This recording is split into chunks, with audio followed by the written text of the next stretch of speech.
And we turn to China's embattled property sector. There is growing evidence it will be years before we see a recovery. A recent survey by a Singapore-based risk consultancy using artificial intelligence to detect accounting fraud is predicting that more than 140 Chinese builders have a 50% chance of collapsing. CNA's Elizabeth Neal tells us more. Well, the final set of 2023 data for China's beleaguered property sector will be announced tomorrow. The numbers are likely to confirm what's been another tough year for its developers. What's less clear, though, is the path ahead, given the limited success of the government's restorative efforts so far. The first real sign of government-level concern about the sector's mountain of debt came in 2020, when it imposed a so-called 3 red lines.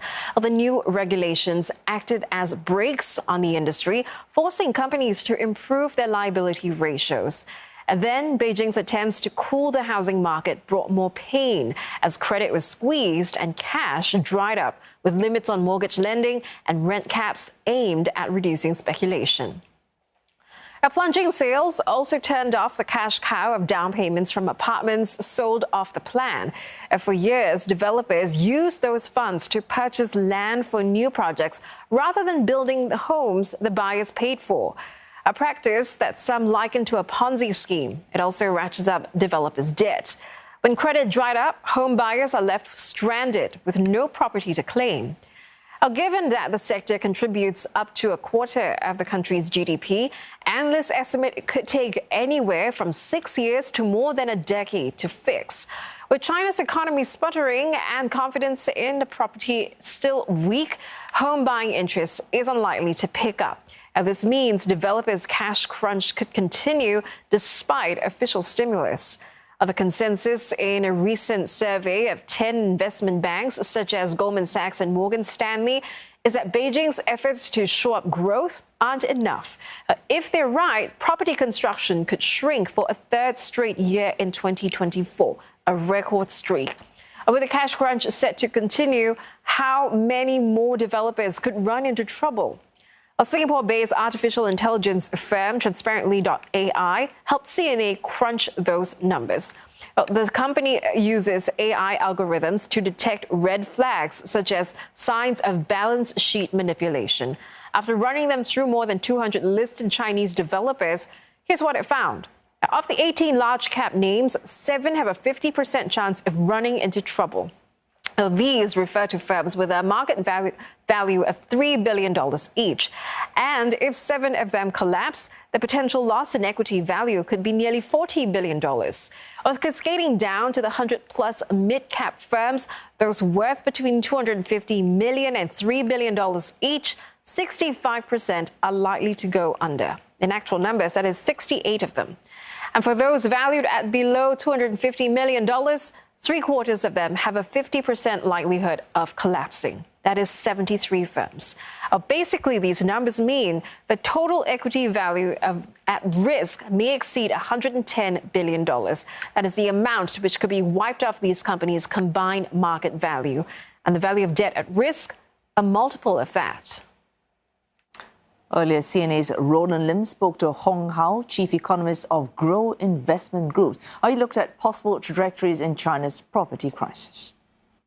Obviously, the sector is not responding to policy initiatives, right? So, in last year, we have cutting mortgage rates, cutting down payment, removing all the purchase restrictions and all that. But I think even as we're speaking now, as the situation getting more and more dire, many of the lower-tier cities are still having some sort of purchasing restriction in place that further limit the already weakened demand. So I think as a result, you're probably going to see further bad news coming. So the worst-case scenario, obviously, just now, your colleague mentioned a report that is done through AI number crunching. But if you're on the ground, you can see that there's a ripple effect that is going on, right? So the leading firms are having a very difficult time selling their projects, and just imagine the smaller firms. So I think as a result, property sales is down 1/3, 1/5 to 1/3 last year. It probably will decline further from here, because you can't settle at a general equilibrium. You're probably going to settle at a suboptimal point. So I think as a result, it's very challenging right now. So worst case scenario is takes 8 to 10 years to clear out the inventory. The best case is about 4 to 5 years. So you've got your ears to the ground of the property market in China. You've said previously that China's property problem could take a decade to solve at least. So you haven't actually changed your assessment. We're still building, and also there's a huge inventory of secondary listings in the market as well. So, for example, in the last month, the secondary listing in Shenzhen is up close to 100% in Shenzhen, which is the major tier 1 cities. I mean, just imagine, the lower tier cities. So one shouldn't be too surprised by, such sort of, outlandish projection, because overall the situation, the inventory overhang situation is very substantial. Are there any grounds for optimism? I mean, we've had reports saying that home sales, Beijing, Shanghai, rebounding after the government cut mortgage limits. What's your forecast for tomorrow's numbers? Yeah, I think in December we had a brief moment of rejoice, but then in the first week of January, sales is down 45%. So, the rebound doesn't seem to be sustainable. And also, keep in mind that when you look at the property transaction data in China, there's a lot of, air in it, and in the sense that people can sign a contract online, but then they forfeit the contract later on, etc., etc. All right, so even though there are signs of life in December, it's clearly not sustainable, and going into January, we're down 45% again.